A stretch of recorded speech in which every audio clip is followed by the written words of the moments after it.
Dicen que el verdadero horror no ocurre en callejones oscuros, sino que se esconde detrás de las puertas de las casas perfectas. Hoy vamos a hablar de un crimen que sacudió a toda una nación, pero que a día de hoy continúa sacudiendo Internet. Efectivamente, es el crimen de los hermanos Menéndez. No es un caso que pasó en un barrio marginal ni que sucedió entre desconocidos, es un caso que sucedió prácticamente en la cima del privilegio y que todos los implicados se encontraban en la foto familiar. Vamos a ver qué sucedió, vamos a ver por qué ahora mismo hay este revuelo en Internet y por supuesto vamos a hacer zoom en los perfiles psicológicos de cada uno de los implicados. Y bueno, lo último, avisaros de que este vídeo es posible que se quede un poco largo porque tengo 26 páginas de guión, así que bueno, igual no se queda largo, pero yo creo que sí. Para empezar a contar este caso y a recorrer todo lo que sucedió, vamos a hablar primero de una persona que fue profundamente importante, que es el padre de los hermanos Menéndez. Él se llamaba José Enrique Menéndez, nació en La Habana, en Cuba, en 1944 y pues nació en el seno de una familia rica, privilegiada. Su padre parece que era un futbolista bastante importante, su madre era ganadora de bastantes medallas en natación. Tenía una familia pues adinerada y tenía muchísimos privilegios. ¿Qué pasa? Que en 1960, cuando José Enrique Menéndez tenía solamente 15 años, su familia le manda a Estados Unidos porque empieza el régimen de Fidel Castro y le mandan allí para huir. A pesar de que es una decisión que sus padres toman de forma voluntaria, él esto lo ve como un exilio forzado y lo ve como si, pues además de arrancarle de los brazos de su familia, le quitaran también todos estos privilegios que él tenía, porque llegó a un país a vivir con su tía y su primo, me parece. Llegó a vivir a un país con unos familiares que no tenían las comodidades que tenía él en La Habana y, por supuesto, pues fue como lanzado al mundo sin red. Y él tenía la sensación de que necesitaba recuperar todo aquello que la vida le había quitado. Una vez se encontraba ya en Estados Unidos, se instaló en Illinois y gracias a su talento deportivo, especialmente en el tenis y en el fútbol, consiguió una beca en Southern Illinois University, donde conoció a Kitty Anderson. Kitty Anderson sería su futura mujer. Ella representaba el sueño americano, era una mujer rubia, era una mujer guapa, ganaba todos los concursos de belleza, era inteligente, estudiaba, tenía una buena familia, todo lo que él podía pedir en ese momento, y por eso fue Kitty la elegida y no cualquiera otra de las chicas que se encontraban allí. Finalmente, después de conocer a Kitty, decidió mudarse a Nueva York, dejar la universidad para irse con ella a Nueva York y empezó a trabajar como lavaplatos en el exclusivo Club 21 de ese momento en Nueva York. Y empezó a estudiar contabilidad en el Queens College. Después de esto, empezó a trabajar de todo lo que podía y finalmente empezó una carrera en las finanzas bastante importante. Pasó por empresas como Hertz, que es esta empresa de coches, pasó por RCA y finalmente terminó en Life Entertainment. Esta empresa decidió contratarle cuando estaban prácticamente en la quiebra y él consiguió realzar la empresa. El primer año consiguió subirle unos 8 millones de dólares en beneficio y el segundo año volvió a duplicar el beneficio y así sucesivamente. Decidieron nombrarle CEO de esta empresa y aquí comenzó a ganar ciertos beneficios como ganaba prácticamente $500,000 al año, además ganaba casi otro $1,000,000 al año en comisiones, además le añadieron una póliza de un seguro de vida de $5 millones. Finalmente, él fue avanzando en la vida y según iba avanzando y según se iba cambiando de empresa, también se fueron cambiando de casa y es de lo que vamos a ir hablando ahora. Y para todo esto vamos a hablar del nacimiento de sus hijos y su infancia. Primero nace Joseph Lyle Menéndez, es el hijo mayor y nace el 10 de enero de 1968, tan solo 8 años después de que su padre llegue de La Habana a Estados Unidos. El que nace después es Eric Galen Menéndez. Él nace el 27 de noviembre de 1970 y es el pequeño. Hay que tener en cuenta que ellos van a tener unas diferencias que van a marcar el resto de su infancia. Desde pequeños los dos son criados en una rígida dinámica familiar de apariencias perfectas, altísimo control por parte de los padres de todos los aspectos de su vida y, por supuesto, unas altísimas expectativas. Ellos acuden a los mejores colegios, tienen los mejores entrenadores y prácticamente todo lo que esté relacionado con el tema económico y con recursos materiales, los hermanos Menéndez tienen acceso a ello. El problema es que de puertas para adentro la relación es muy diferente porque su padre, que es una persona que trabaja muchísimas horas, que trabaja muchísimo y pone muchísimo esfuerzo en como conseguir este éxito y este sueño americano económico, no pone ese mismo esfuerzo en ser un buen padre. Por tanto, es una persona que lo que hace es constantemente exigirles cumplir unas expectativas a las que no llegan y castigarles por no llegar a cumplirlas. Desde pequeñito, Eric sufre muchísimo miedo, trastornos del sueño, síntomas físicos bastante inexplicables como cefaleas, mareos, dolor de estómago, una somatización muy grande, después veremos de qué cosas puede ser. Y Lyle sufre una alopecia nerviosa desde muy temprana edad. Realmente nadie fuera del círculo familiar se puede imaginar lo que estaba pasando dentro, pero los pequeños ya estaban mostrando pues ciertos síntomas físicos, estas somatizaciones, de que algo no estaba bien, que algo dentro de esa dinámica familiar no estaba funcionando como debería funcionar en unos niños pequeños. A mediados de los años 80, toda la familia se muda a Calabasas, en California, concretamente en el condado de Los Ángeles, y se mudan aquí porque, más o menos en esa fecha, cuando Lyle tiene entre 17 y 18 y Eric tiene entre 15 y 16, les sale esta oferta de trabajo de Life Entertainment que os he dicho antes y se tienen que mudar a Los Ángeles.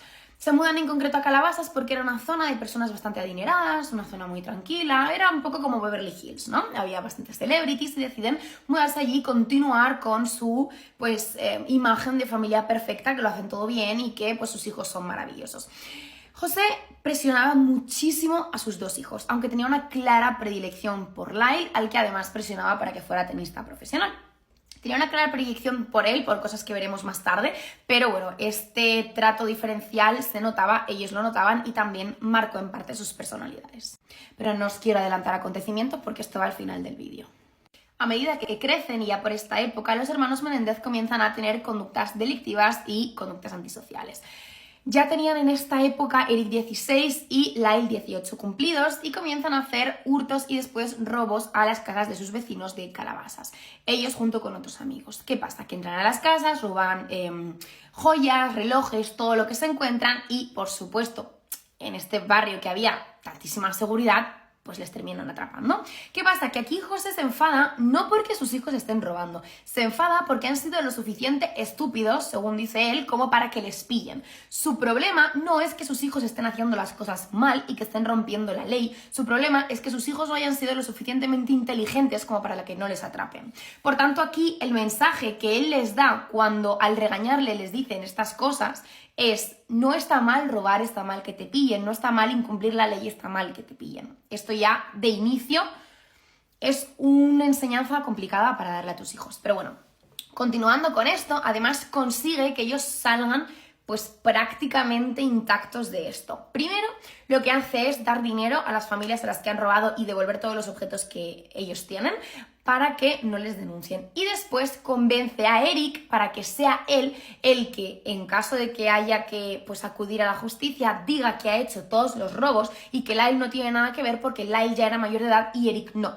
¿Qué sucede? Que efectivamente Eric ya llega un momento que tiene que declarar, dice que sí, que ha robado él y le mandan a un psicólogo a hacer una terapia de unos 90 días. Y esta es la condena. ¿Qué pasa? Que José consigue elegir el psicólogo y elige un psicólogo que le firma un contrato en el que pone que el psicólogo le contará a José todo lo que Eric diga en terapia. Es decir, no existe este secreto terapéutico y Eric sabe que todo lo que diga en terapia su padre se va a enterar. Este punto va a ser más importante después. Tras todo lo sucedido en Calabasas, lógicamente José no se quería quedar en ese lugar donde se les había caído la fachada de familia perfecta y todo el mundo sabía que sus hijos eran unos delincuentes. Por eso tomó la decisión de mudarse a Beverly Hills, que era una zona también de gente muy adinerada, donde había cantantes, todo tipo de famosos actores, actrices, directores de cine y gente de muchísimo dinero. Allí iban a pasar totalmente desapercibidos y iban a poder estar rodeados de gente como ellos, porque ya sabéis que hay un tipo de personas muy adineradas, un tipo concreto de estas personas, que son las personas que se creen que no se pueden rodear de nadie más que no sea gente como ellos. Pues esta familia era una de esas familias. ¿Qué pasa? Que 1987, que es el año del que estamos hablando ahora mismo, fue un año bastante malo para todos. Por un lado, la relación sentimental entre Kiri y José estaba pasando uno de sus peores momentos. Ella se había dado cuenta de que él era infiel, él, además de serle infiel, incluso con relaciones largas, o sea, con amantes de relaciones sentimentales en el trabajo, también se iba a burdeles, se acostaba con otras chicas. Realmente la relación iba muy mal y Kitty lo sabía. pero ella quería a toda costa mantener esta fachada de puertas para afuera, de familia perfecta, de familia ideal, de árbol de Navidad perfecto, de casa perfecta, foto perfecta, y ella lo intentaba a toda costa, pero tenía pues signos de depresión y estaba en ese momento, ya era adicta a tranquilizantes. Se pasaba todo el día durmiendo, evitando el conflicto, intentando no meterse en nada, pero veía que el resto de su familia también estaba pasando un momento difícil. Por su lado, Eric lo estaba pasando también bastante mal, tenía momentos de sufrimiento, de ansiedad, de angustia y podría ser que sufriera abusos de los que hablaremos después. Realmente esto no está probado, pero es lo que ellos dijeron y de lo que ellos hablaron, entonces lo hablaremos después. Lo que sí está claro es que estaba pasando bastante angustia, bastante ansiedad por la forma en la que les estaban educando y por toda la presión de las expectativas que tenían encima. Por otro lado, Lyle tenía también otro tipo de problemas. Consiguió entrar en Princeton, que es una universidad muy prestigiosa, que su padre soñaba con que sus hijos entraran en Princeton, pues Lyle lo consiguió, pero le pillaron copiando en un examen de ética. ¿A quién le pillan copiando en un examen de ética? Por favor, de ética. Bueno, pues a Lyle le pillaron copiando en un examen de ética y, claro, esto levantó, pues, bastantes problemas en la familia porque le echaron de la universidad, lógicamente. Esto para su padre fue una vergüenza absoluta, una humillación horrible que a su hijo le echaran de Princeton. ¿Qué hizo? Fue hablar para intentar que no le echaran, pagando, lógicamente, pero no consiguió que no fuera expulsado. Lo único que consiguió fue que le dijeron, mira, iros sin hacer ruido durante un año y a lo mejor el año que viene podemos volver a cogerle otra vez. Al principio José no quiso que Lyle volviera a casa porque no quería aceptar que su hijo ya no estudiaba en Princeton. ¿Qué pasa? Que después de mantenerle un tiempo fuera, dijo, mira, no te voy a seguir manteniendo allí, que a saber lo que estás haciendo, vente para acá, trabaja conmigo, mantenemos las apariencias desde aquí y ya el año que viene te vas a estudiar. Y eso fue lo que hicieron. Sin embargo, a Lyle no le gustaba nada el trabajo de su padre, no lo hacía nada bien y parece ser que era bastante arrogante y trataba bastante mal a sus empleados. Que también os digo, tenía de quién aprender, porque por lo que dicen todos los empleados, la gente que trabajó con José, él también trataba bastante mal a los empleados. Si había cualquier mínimo error les echaba, les sustituía, les regañaba, les humillaba. Vamos, lo que hacía con sus hijos lo hacía también con sus empleados y de eso aprendió Lyle. Entonces esto fue un poco 1987 y cómo ellos lo vivieron. Como digo, ahora mismo no estoy entrando en el tema de los abusos porque, aunque yo sí que creo que es cierto, no es algo que esté probado, entonces lo vamos a ver después junto con el resto de hipótesis. Ahora vamos a ir a las cosas que sí que están probadas. En 1988, Eric comienza a escribir un guión cinematográfico con un amigo donde hablan de una historia de unos hermanos que terminan con la vida de sus padres para quedarse con la herencia. En este momento eso no va a ser importante, no levanta sospechas de nadie, pero más tarde en el juicio sí que lo va a ser. También ya en 1989, estamos llegando ya un poco al final de esta historia, los hermanos, pues cada vez la tensión que hay en esa casa va aumentando, Eric cada vez se encuentra más destruido emocionalmente, Lyle por su parte se encuentra cada vez más agresivo, más impulsivo, con más ganas de venganza y además en esta época se enteran de que su madre sabía que su padre les estaba abusando sexualmente o, como digo, eso es lo que dicen ellos en el juicio y aquí es donde ya su cabeza hace clic y se dan cuenta de que la persona que tenían, pues por así decir, un poco de sostén emocional por su parte, aunque no era mucho porque ella no estaba muy presente, pero por lo menos la persona en la que más confiaban de la casa sabía todo lo que estaba pasando. Y llegamos al día del crimen, 20 de agosto de 1989. Nos encontramos, esta es la casa de los hermanos Menéndez y su familia, el 902 de North Elm Drive en Beverly Hills. Era domingo, la familia se encontraba viendo una película y, según la reconstrucción de los hechos, Eric y Lyle salen de la casa, cogen unas armas que tenían en el coche, que habían comprado unas escopetas en San Diego unos días antes con una documentación falsa y entran hasta que se desata la violencia. Aquí tenéis una imagen de la abogada, esta es la sala en la que se encontraban los padres, este es José, ella es Kitty y bueno, esto es un poco la reconstrucción que hace la abogada de la defensa, ¿vale? La abogada de Eric. Hay que tener en cuenta que por la reconstrucción de los hechos, ellos entran en la casa, primero disparan a José, que se encontraba durmiendo y parece ser que no se entera de mucho, después de dispararle y terminar con su vida, le disparan en más ocasiones. unos disparos que no eran necesarios, como por ejemplo uno en la rodilla, y después disparan a Kitty. Ella se levanta, intenta irse, pero se resbala y cae al suelo. Ellos se quedan sin munición mientras todo esto sucede y tienen que salir a recargar las armas. Vuelven a entrar, terminan ya definitivamente con la vida de Kitty, y hay que tener en cuenta que es con ella con quien más se ensañan, es ella la que más violencia recibe por parte de los hermanos. Incluso llegan a desfigurarle la cara, cosa que a él no le sucede, porque a ella le disparan en la cara y a él no. Esta gran cantidad de disparos, estos disparos innecesarios a José después de que haya fallecido, el disparo en la cara a Kitty, todo esto en criminología se le llama violencia expresiva. La violencia expresiva es un tipo de violencia que no es necesaria para cometer el crimen. Por ejemplo, voy a poner un ejemplo intentando que YouTube no me borre el vídeo. Yo puedo ponerte un cuchillo en el cuello y pedirte que me des todas las cosas para robarte, y a esto se le llamaría violencia instrumental. Es la violencia que yo he necesitado para, pues, robarte, ¿no? Para que me des tus pertenencias. Pero si yo te robo, me das tus pertenencias y después te clavo el cuchillo y me voy, esta violencia es violencia expresiva, porque tú ya me habías dado las cosas, no hacía falta que yo te clavara el cuchillo.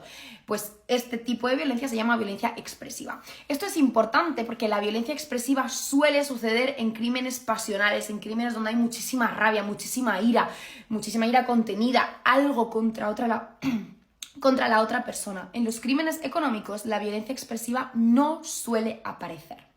Este dato lo dejo aquí, quiero que os acordéis de él, pero lo recogeremos más tarde. Una vez se aseguran de que sus padres están sin vida, ellos pues se cambian de ropa, salen corriendo de la casa, tiran fuera el arma en una autopista cercana y se van al cine para intentar comprar una entrada de una película que ya había empezado, para así poder tener una coartada durante ese tiempo en el que estaban sucediendo los crímenes. Pero no consiguen comprar esta entrada, tienen que comprar otra para una película que empieza un poco después, y bueno, aquí ya se les dificulta un poco la coartada que tenían. Pero después de esto, después de que pasen unas horas, vuelven a la casa y hacen una llamada a la policía, una llamada al 911, al número de emergencias de Estados Unidos, que es desgarradora. Si escucháis la llamada, se oye a Lyle agitado, agobiado, con miedo, con dolor, se escucha detrás a Eric gritando, o sea, es una llamada de verdad de unas personas que acaban de perder a sus padres.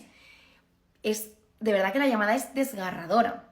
¿Qué pasa? Que esta emocionalidad que ellos demuestran cuando encuentran supuestamente el cuerpo de sus padres hace que nadie dude al principio de ellos, porque realmente eran unos niños dolidos, unos niños que estaban sufriendo un duelo y que estaban sufriendo una pérdida. En otras ocasiones existe esta llamada de emergencias, pero la llamada es fría o es demasiado estructurada y se nota que es esta persona la que ha cometido el crimen, pero es que ellos hicieron una llamada de verdad digna de Oscar. Esta es la estancia de la casa en la que sucedió todo. Lógicamente no son las fotos de la escena del crimen, porque aquí no vemos estas cosas, pero si os interesa, las fotos sí que son públicas, están en internet porque salieron en el juicio y, bueno, se pueden ver. Como decía, la policía no sospechó de los hermanos al principio por varias cosas. Lo primero, porque tenían esta actitud devastada de la que os he hablado antes. Y lo segundo, porque realmente no cumplían con el perfil que tenía la policía de una persona que mata a sus padres. No tenían ninguna razón, parecían una familia aparentemente perfecta, nadie sabía los problemas que había en el seno de esa familia. Y pues eso, no cumplían en general con el perfil. Eran dos chicos jóvenes que aparentemente no se llevaban mal con sus padres y pues no había razones para dudar de ellos. Sin embargo, con el paso del tiempo eso empieza a cambiar. Al principio la policía va barajando diferentes hipótesis. Empleados o exempleados enfadados, porque ya sabéis que José no trataba muy bien a sus empleados, o incluso la mafia, porque él pudiera tener contactos o pudiera tener acuerdos con la mafia y por eso tenía tanto dinero. Bueno, empezaron a divagar, pero finalmente, según pasaba el tiempo, vieron que Lyle y Eric, tenían cada vez un comportamiento más excéntrico, gastaban más dinero, derrochaban muchísimo dinero y pues empezaron a pensar que quizá les habían matado por la herencia. Se cree que se gastaron aproximadamente $1 millón en tan solo 6 meses, os voy a decir en qué cosas, ¿vale? Mira, Lyle Menéndez se compró un restaurante de hamburguesas, Chuck's Spring Street Café, en Princeton, Nueva Jersey, por $550,000. Renovó por completo el local para darle una nueva imagen, se mudó a Nueva York para vivir una vida independiente y exitosa, se compró un Rolex, ropa de marca, un Porsche y múltiples gadgets de lujo, además de contratar seguridad privada y un chofer.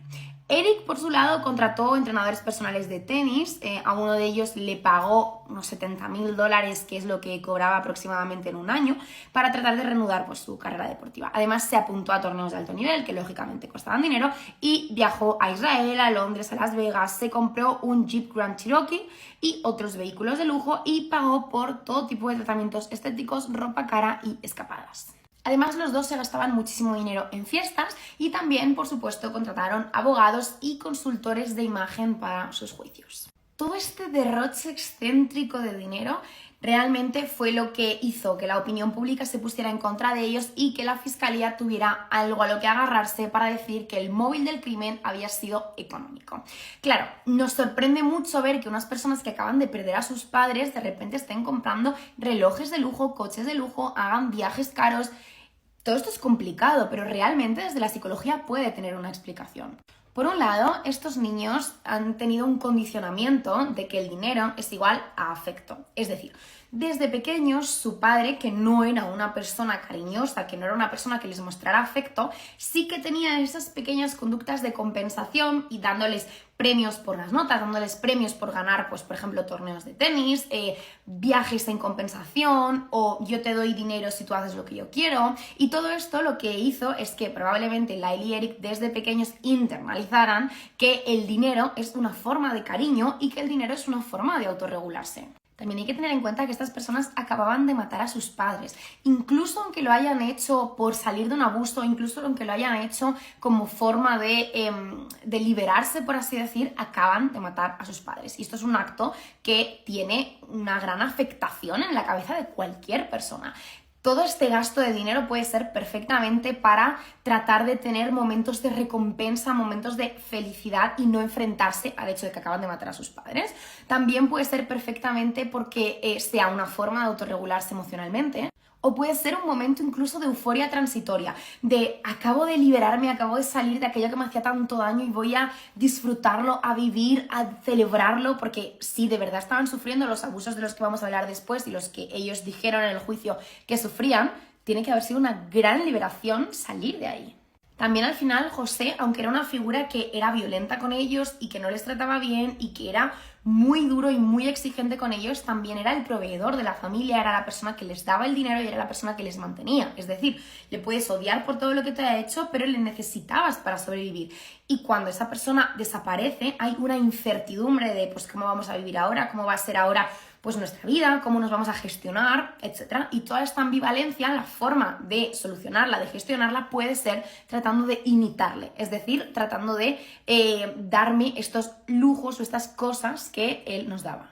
También hay que tener en cuenta dos cosas antes de terminar con esta explicación. La primera es que esta familia había tenido siempre el dinero como una forma de validación social. Si yo tengo un coche caro, un Rolex caro y una casa cara, lo que tengo también es validación social. La gente de mi alrededor me quiere pasar tiempo conmigo, me aprecia, incluso me admira. Por tanto, ahora que han perdido esas dos figuras que para ellos eran pilares de su familia, por mucho que les trataran mal o lo que fuera, se encuentran en un momento de no saber qué hacer socialmente. ¿Qué pasa? Que a ellos les han enseñado que gastar dinero es mejor para tener una validación social, pues puede ser una forma de tener esa validación social. O también puede ser perfectamente una forma de simular control. Acabo de perder el control sobre mi vida porque he matado a mis padres, ya no tengo a mis padres, que son los que ejercían, en concreto a mi padre, este control sobre mí. Ahora yo necesito tener control sobre algo. ¿Sobre qué tengo control? Sobre el dinero. Yo lo tengo, yo decido en qué gastármelo, yo me lo gasto. Esto que os acabo de contar son posibles explicaciones a por qué gastaban toda esta cantidad de dinero sin necesidad de que el crimen fuera con un motivo económico. No digo que no tuviera un motivo económico, digo que hay explicaciones para esto que la gente dice que no sabe por qué pasa. Y ahora vamos con cuando se empieza a tambalear toda la historia.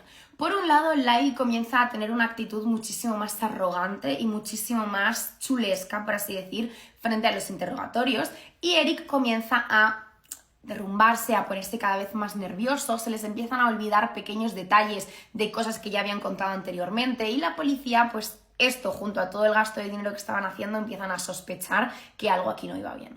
Eric no solamente tiene esta sensación de nerviosismo y de pues derrumbarse en cualquier momento delante de la policía, sino que también la tiene con un amigo suyo y con el psicólogo. Por un lado, a este amigo suyo le confiesa el crimen, Sin embargo, después finalmente lo niega y la policía no consigue grabar estas declaraciones. Pero al psicólogo también le confiesa el crimen y aquí el psicólogo sí que consigue grabarlo. Empieza a grabar todas las sesiones que tiene, tanto con Eric como con Lyle, como una especie de seguro de vida. Si se le pasa algo, pues las cintas podían salir a la luz. Sin embargo, este psicólogo tiene mucho que esconder. Jerome Oziel, que es este psicólogo, es el mismo psicólogo que ya había tratado a Eric a los 16 años por estos robos que había habido en Calabasas y que él había admitido que había sido él. Es el mismo psicólogo que firmó un contrato a José donde le prometía que le contaría todo lo que Eric contara en consulta. Aquí ya veíamos que la ética del psicólogo es un poco regular, más bien mala.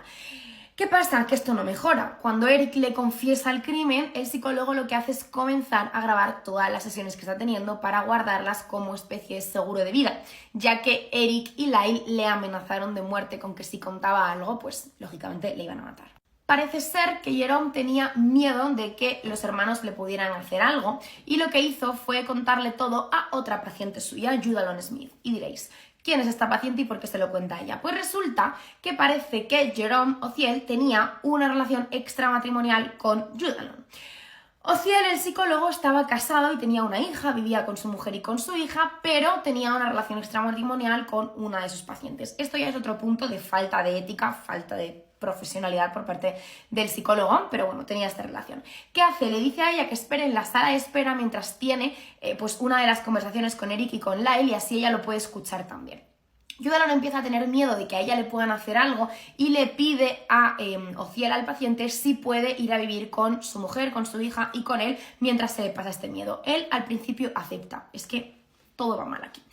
Pero ella se da cuenta de que realmente la relación que Jerome tenía con su mujer no era tal como se lo habían contado a ella y que parece ser que él no tenía ninguna intención de divorciarse y aquí se empieza a poner celosa.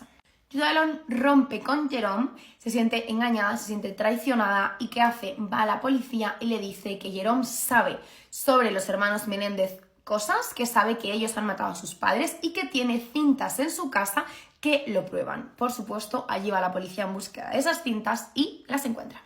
El 8 de marzo de 1990 fue detenido Lyle Menéndez en Beverly Hills, en casa de un amigo suyo, y pocos días después fue detenido su hermano Eric Menéndez, porque su hermano Eric se encontraba en un torneo de tenis en Israel y fue el quien decidió voluntariamente volver a Estados Unidos para tener todas las garantías legales que se tienen en Estados Unidos y que le detuvieran aquí, le metieran, bueno, aquí en Estados Unidos, y le metieran en una cárcel de Estados Unidos junto con su hermano a ser posible y el juicio pues fuera ahí. Por tanto, Eric fue detenido unos días después de Lyle. Aquí ya va a comenzar el juicio y vamos a hablar ahora de él, pero primero vamos a ver el principal problema que hubo, que fue si se podían utilizar o no las cintas de las confesiones. Y es que, claro, la fiscalía quería utilizar estas cintas, las cintas que se encontraron en casa de Jerome, pero los abogados de la defensa dijeron que estas cintas violaban la confidencialidad paciente-terapeuta y, por tanto, que no se deberían poder usar. Aunque finalmente se admitieron las cintas y fue por esto que se pudo llevar a cabo el juicio, o en este caso los dos juicios que hubo con los hermanos Menéndez. La fiscalía tenía una línea clara, dos chicos ricos con muchísima ambición, muy fríos y que tenían un objetivo claro. Tenían miedo a que sus padres les desheredaran, supuestamente parece ser que José estaba haciendo un Nuevo Testamento donde desheredaba a sus hijos porque decía que eran muy débiles y no se merecían pues toda su fortuna. Y que por este miedo a perder la herencia decidieron terminar con la vida de sus padres. Esto es algo que pues con la sociedad resuena bastante mal. O sea, la sociedad, cuando tú le hablas de dos chicos ricos de una familia adinerada que han terminado con la vida de sus padres para conseguir los 14 millones de dólares que tenía el padre más los 5 millones de dólares del seguro de vida, suena a dos asesinos completamente despiadados. Y además por esto la fiscalía pidió la pena de muerte. La defensa fue encabezada por Leslie Abramson y ella consiguió cambiar la opinión pública. Era una mujer muy carismática, una gran abogada, y consiguió explicar y decir que ella no quería negar los asesinatos, que lo que quería era dar una explicación y un contexto a todo.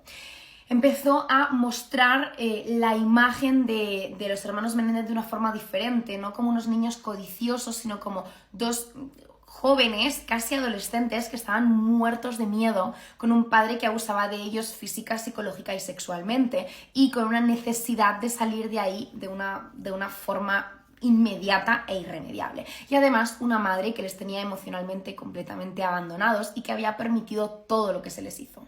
Y aquí Leslie subió al estrado a Lyle y a Eric y los dos testificaron para hablar de esos abusos sexuales que habían sufrido. Lyle desde un temperamento mucho más frío, pero bastante tajante y asegurando que esto había sucedido desde que él tenía 8 años, que había durado menos tiempo que a su hermano porque él le había plantado cara y entonces había parado un poco antes, pero parece ser que los abusos a Eric, según él cuenta, fueron hasta casi el momento de los hechos. Él nunca pudo plantarle cara porque no se sentía emocionalmente preparado para ello y por tanto esto le sucedió desde los 6 añitos hasta el momento prácticamente de los hechos. Eric estaba mucho más roto, mucho más derrumbado, lloraba y ambos contaron explícitamente cómo fueron estos abusos, que empezaron primero con pequeños masajes deportivos, pero que terminaron en agresiones sexuales, incluso utilizando todo tipo de objetos para infligirles dolor. Es decir, no eran solo los abusos sexuales por el propio placer sexual de la agresión o del acto sexual. Es que es muy difícil explicar esto sin que me tiren el vídeo, perdonadme. Pero iba mucho más allá, porque no era solo el placer sexual, como digo, sino era el placer que le daba a su padre el control y la dominación que tenía sobre ellos y el dolor que ejercía sobre ellos. Leslie consiguió ablandar a algunas personas con esta defensa, pero la realidad es que por la época en la que se encontraban en ese momento y el contexto social que había, las agresiones sexuales hacia los varones era algo inconcebible, no era algo que se explicara o que normalmente se hablara de ello. Por tanto, muchos hombres pensaban que eso simplemente no sucedía, que esto era algo que le pasaba a las mujeres y a las niñas, pero que a los hombres no les pasaba. Y que si a algún hombre le pasara, que hubiera plantado cara, que se hubiera enfrentado y que no hubiera estado aguantando durante tantos años. Esto hizo que mucha gente, especialmente los hombres que había entre el jurado popular, no les creyeran. Hubo un primer juicio en 1993, pero estaba bastante dividido en el jurado. En general, los hombres no se creían la versión de las agresiones sexuales, las mujeres tendían a creerles un poco más y finalmente no se pudo llegar a una decisión unánime en ninguno de los dos juicios de los dos hermanos y por tanto hubo que repetir el juicio y hubo que hacer un segundo juicio en el que no se permitió la estrategia de la agresión sexual. Es decir, se prohibió a Leslie hablar y a los abogados de la defensa en general hablar de estas supuestas agresiones sexuales que había por parte del padre hacia ellos.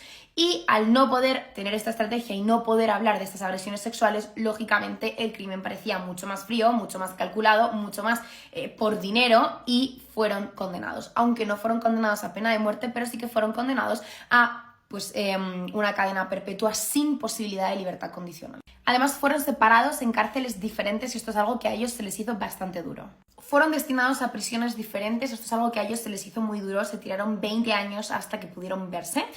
Y ambos hicieron su vida en prisión, se casaron y parece ser que han tenido comportamientos extraordinarios en prisión que están ayudando a personas, especialmente Eric, que están ayudando a personas que han sufrido abusos sexuales en la infancia y también parece ser que ayudaban a personas que se encontraban dentro de los centros penitenciarios a comportarse mejor. De hecho, hay una persona que ha testificado ahora en un juicio que ha habido hace poco y ahora os voy a contar por qué, a favor de los hermanos Menéndez diciendo que en prisión le llamaban ir a la Universidad Menéndez cuando estabas con ellos y te enseñaban a comportarte bien, a ser una buena persona, a arrepentirte y en todo momento se han mostrado completamente arrepentidos de lo que hicieron.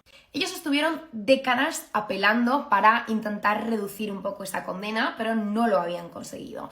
Hace aproximadamente un año, cuando salió la serie de Monstruos en Netflix que hablaba de su historia y después salió el documental, hubo un revuelo en el que se empezó a hablar de este caso de nuevo y se empezó a decir que si hubieran sido mujeres, dos hermanas en vez de dos hermanos, probablemente la justicia hubiera actuado diferente, que no habían sido justos con ellos, que no se había tenido en cuenta el tema de los abusos sexuales, que es bastante importante para justificar o explicar un poco la situación que ellos tenían y el contexto vital que ellos tenían, que no se merecían esta cadena perpetua sin posibilidad de libertad condicional. Y pues esto es algo que ha ido avanzando cada vez más hasta que finalmente se ha pedido una revisión de sus condenas. Y hace una semana hemos tenido una novedad. El juez Michael Jessic ha dado el visto bueno a que haya un cambio en la condena. Su nueva condena será de 50 años a cadena perpetua, pero con posibilidad de libertad condicional. Teniendo en cuenta la cantidad de años que han cumplido ya serían elegibles a esta libertad condicional. Es decir, probablemente pronto sabremos si van a poder tener esa libertad condicional o no, y en caso de que se la denieguen, dentro de no mucho tiempo podrán volver a pedirla de nuevo. Pero teniendo en cuenta que han tenido un comportamiento parece ser que impecable, a pesar de saber que no iban a tener una libertad condicional y que en todo momento se han arrepentido de lo que hicieron, es posible que sí que les den esta libertad condicional desde el principio. Es decir, después de unos 36 años que llevan en prisión, es posible que pronto vayan a salir. Pues ahora vamos un poco con los perfiles psicológicos de todas las personas implicadas en el caso, que en este caso serían José Menéndez, Kitty Menéndez y los hermanos Menéndez. Primero, hablando de José, hay que tener en cuenta que tiene una vivencia a muy temprana edad en la que con tan solo 15 años tiene que irse de su país, alejarse de su familia y empezar de cero en otro país. Irse de una vida acomodada a una vida en la que termina trabajando, pues lavando platos, lavando escaleras y cosas que para él en ese momento eran ciertamente humillantes. Que conste que no es que yo esté diciendo que lavar platos sea humillante, que es un trabajo muy digno, pero que para él sí que tenía esta visión, venir de una vida acomodada y privilegiada, esta visión de que las personas que lavaban los platos, escaleras, etcétera, eran pues las personas pobres y las personas que pues no tenían otra cosa que hacer en la vida. Todas estas vivencias tempranas probablemente le hicieron sentir desplazado, humillado, le hicieron sentir vergüenza, y esto generalmente lleva a un patrón típico de sobrecompensación, es decir, de acciones para dejar de sentir este miedo, esta vergüenza, esta humillación que estoy sintiendo. ¿Qué tipo de acciones son estas? Pues acciones generalmente orientadas al éxito económico. Todo vale por conseguir dinero, voy a ser la persona con mayor éxito económico de la historia, a mí no me van a volver a tratar como me están tratando actualmente. Y una necesidad muy grande de tener control absoluto sobre todo, porque durante bastante tiempo probablemente él no tuvo control de su propia vida, de cómo le trataban, de dónde vivía, de cómo vivía, de qué comía, y esa falta de control le llevaría seguramente a tener esa necesidad de control después, tanto sobre su vida como sobre la vida de la gente que le rodeaba. José se ve que no mira a sus hijos como si fueran personas individuales, como si fueran dos vidas distintas, sino como si fueran extensiones de él, como si fueran piezas del tablero. Y esto es importante porque esto, cuando tú ves a tus hijos como una extensión de ti, genera normalmente una crianza de tipo narcisista. Es decir, una crianza en la que yo lo que hago es manipularte a ti para que hagas lo que yo quiera, para que consigas lo que yo necesito que consigues, para darme esta imagen de familia perfecta. No hay un amor incondicional, hay un amor si haces lo que yo quiero y si haces lo que yo digo. En su visión del mundo, el dolor es necesario para hacerse más hombre y la debilidad es imperdonable. Es decir, lo grave no es hacer daño, lo grave no es delinquir, lo grave no es copiar, lo grave es ser tan débil como para que te pillen. José es encantador, es carismático, es brillante en los negocios, es capaz de dar una imagen de familia perfecta, pero no es capaz de tener relaciones emocionales con otras personas de forma genuina. Las relaciones que tiene con otras personas son generalmente pues porque las otras personas le dan algo a él y él se puede aprovechar de estas relaciones. Es decir, tiene bastante poca empatía emocional hacia los demás. En general tiene su vida confeccionada para reforzar constantemente su superioridad. Busca empleos que refuercen su superioridad, busca en su familia constantemente reforzar que él es mejor que los demás y que está por encima de sus hijos y de su mujer. También parece que existe una repetición del trauma. José dice que su padre le pegaba y que su madre abusaba sexualmente de él. Aquí, cuando te suceden este tipo de eventos traumáticos, tienes varias opciones.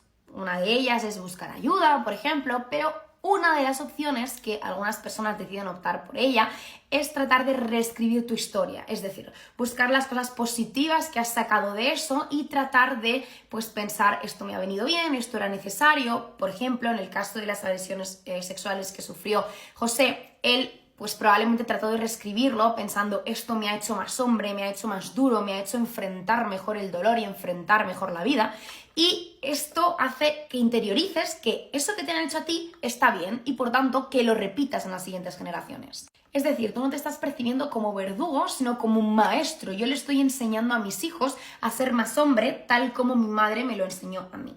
Además, José vive convencido de que puede manipular cualquier sistema porque ya lo ha hecho antes. Desprecia las normas sociales que a él no le vienen bien. Es capaz de controlar a un psicólogo pagando lo suficiente como para que le firme un contrato que ponga que le contará todo lo que su hijo le diga a pesar de no ser legal esto. Es capaz de sobornar al rector de la universidad para que en lugar de echar a su hijo para siempre le echen solo durante un año. Es capaz de sobornar a sus vecinos y a la policía y de convencer a su hijo Eric de que se inculpe para librar a Lyle de la cárcel. Por tanto, probablemente José sienta una sensación de invulnerabilidad. Está por encima de sus hijos, está por encima de su mujer, está por encima del bien y del mal y está incluso por encima de la ley. Este perfil generalmente tiene un tipo de crianza narcisista instrumental, es decir, no quiere a sus hijos por lo que son o por quienes son, sino por lo que representan o por lo que consiguen.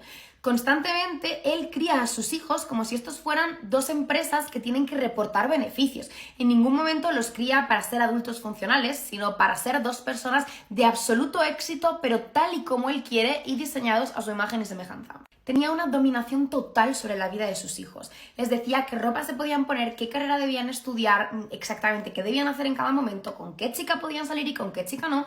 Incluso cuando Lyle comenzó a sufrir alopecia le obligó a ponerse una peluca. No porque él quisiera o no como un consejo, sino como una obligación por lo que él representaba. Tenía un control no solo práctico sobre sus hijos, sino psicológico. Se encargó de borrar completamente cualquier resquicio de la voluntad de sus hijos para que solo prevaleciera la suya. Cuando ellos hacían algo malo, hacían algo en contra de lo que José decía, por supuesto sufrían todo tipo de abusos físicos y sexuales, cada vez más fuertes y de mayor intensidad, pero también sufrían un tipo de abuso psicológico, que es esta manipulación. Les quitaba el afecto, les ignoraba, les humillaba en público. Por ejemplo, en una de las ocasiones, a Lyle le arrancó la peluca delante de su familia, que su familia no sabía que él llevaba peluca. Y esto, él lo vivió como una humillación muy grande, porque le había obligado a ponerse una peluca para que nadie supiera que tenía esta alopecia y después se la arrancaba para que todo el mundo lo viera. Esto normalmente lo que genera en los niños es una necesidad constante de agradar, de no decepcionar nunca para tratar de evitar, además de esos castigos físicos y sexuales, esa humillación psicológica, pública, esa vergüenza. A través de esta dinámica los niños nunca aprenden ni a autorregularse, ni a saber qué órdenes están bien o están mal, a cuestionarse si lo que les están pidiendo es correcto, absolutamente nada. Lo único que aprenden es obediencia ciega a lo que el adulto dice, y eso es exactamente lo que José quería de ellos. Lo más trágico de este tipo de perfiles es que consiguen muchas veces que los niños a los que están abusando sientan que les deben una lealtad. Incluso Lyle, después de terminar con la vida de su padre, dijo que sentía la ausencia y que sentía que todavía le quería. No es raro que las víctimas de abuso prolongado tengan este tipo de sensaciones, este tipo de sentimientos, porque ellos están educados para necesitar a su abusador. La única forma de cariño que conocen normalmente es esa. Para José sus hijos no eran iguales. Lyle era el elegido y Eric era el fallido. Por supuesto, esto hizo que les tratara completamente diferente desde la infancia y esto también ayudó a moldear la personalidad de cada uno de los hermanos. Y vamos a ver ahora cómo. Lyle era el primogénito. Además, José desde pequeño le había identificado como el fuerte, el líder, el que más se parecía a él, era prácticamente su mini yo. Y todo el rato le decía cosas como tú eres como yo, tú sí vales, no como tu hermano. Le animaba a tomar roles bastante más adultos, siempre le protegía ciertamente más, aunque también abusaba de él. Y constantemente intentaba que él consiguiera todas estas cosas y todas estas expectativas que José tenía sobre él. Esto a Lyle le dio ciertos beneficios, pero también le dio le quitó algo, que es la posibilidad de ser quien él quisiera ser. Lyle empezó a ser cada vez más frío, a mostrarse cada vez más dominante, y lo que hacía constantemente era replicar los comportamientos que veía en su padre, comportándose también con Eric de una forma mucho más dominante y llegando incluso a replicar estos abusos sexuales que sufría por parte de su padre, se los empezó a hacer también a Eric. Por otro lado estaba Eric, que era el hermano al que su padre identificó como más débil, el que lloraba más, tenía terrores nocturnos, se hacía pis en la cama, tenía un mundo emocional bastante más rico que su hermano, estaba mucho más apegado a su madre. Y todo esto José no lo podía soportar porque no entraba dentro del ideal masculino que él tenía en su cabeza. Un niño no podía llorar y no podía tener miedo y mostrarse así de vulnerable. Por tanto, José constantemente le humillaba, le pegaba, abusaba de él, e intentaba que mejorara ese comportamiento y dejara de ser tan débil a través de todo tipo de abusos, de encerrarle, de humillarle, de insultarle. ¿Qué pasa? Que es solamente en los abusos sexuales cuando Eric recibía palabras amables por parte de su padre y cuando Eric recibía cierta atención por parte de su padre. Esto hizo que Eric empezara a vincular los abusos sexuales que sufría con este cariño de su padre. Y esto hizo que fuera muchísimo más complicado para él porque tenía una sensación muy ambivalente con estos abusos. Lógicamente no está bien, me duelen, me hacen daño, los sufro, pero es el único momento en el que mi padre me da atención y cariño. Y esto es una forma bastante perversa de manipulación, la verdad. Porque Eric en este caso no sufre solo el abuso físico de las agresiones, sino que sufre el abuso emocional de sentirse querido y atendido únicamente cuando se anula a sí mismo y se somete. Este tratamiento diferencial hacia sus hijos lo que hizo fue que los hermanos Menéndez desarrollaran personalidades completamente diferentes. Lyle tenía un perfil más narcisista psicopático, con más impulsividad, más negación de sus emociones, menos empatía, y por otro lado, Eric tenía un perfil más ansioso dependiente, más culpa, más inseguridad, más ambivalencia. Pero en ambos casos el origen es el mismo, un padre que no veía a sus hijos como personas, sino como piezas de un tablero de ajedrez. Muchas personas ponen en tela de juicio el tema de los abusos sexuales porque dicen que por qué Eric no se lo había dicho antes a su psicólogo, o que por qué no habían denunciado a las autoridades, o por qué no se habían intentado escapar de casa o cualquier cosa que no fuera matar a sus padres. Hay que tener en cuenta que ellos vivieron una vida en la que cada vez que intentaban hacer algo contra su padre o rebelarse de alguna forma, después los abusos y las agresiones eran mucho más duras, mucho más crueles y sufrían muchísimo más. Hay que tener en cuenta también que este psicólogo tenía firmado un contrato donde él le contaría todo lo que Eric dijera, es decir, contárselo al psicólogo no era una posibilidad.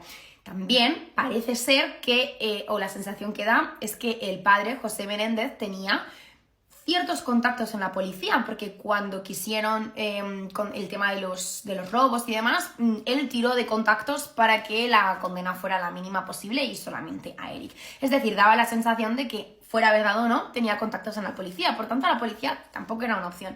Y escaparse, tenían que estar muy seguros de que se podían escapar de verdad y que no les iba a pillar su padre, porque si se intentaban escapar y su padre les pillaba, esto podría ser mucho peor.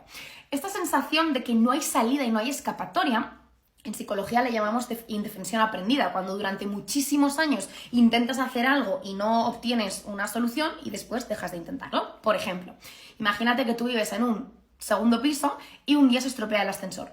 Cada vez que le das al botón el ascensor ni sube ni baja, no hace nada. Esto pasa un día, otro día y 6 años después le sigues dando al botón y sigue sin subir ni bajar. Llega un momento en el que te cansas de darle al botón de ese ascensor porque sabes que nunca pasa nada, por más veces que le des.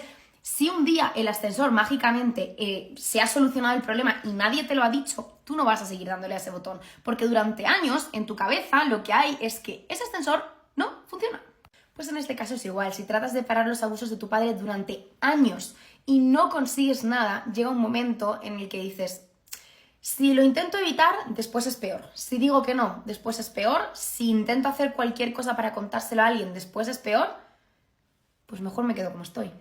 Aunque hay que tener en cuenta que Eric sí que escribió una carta en la que detallaba los abusos sexuales que estaba sufriendo por parte de su padre. Se la envió a un familiar, pero no se tuvo en cuenta en el juicio. Es decir, sí que intentó contarlo, pero no sirvió de nada.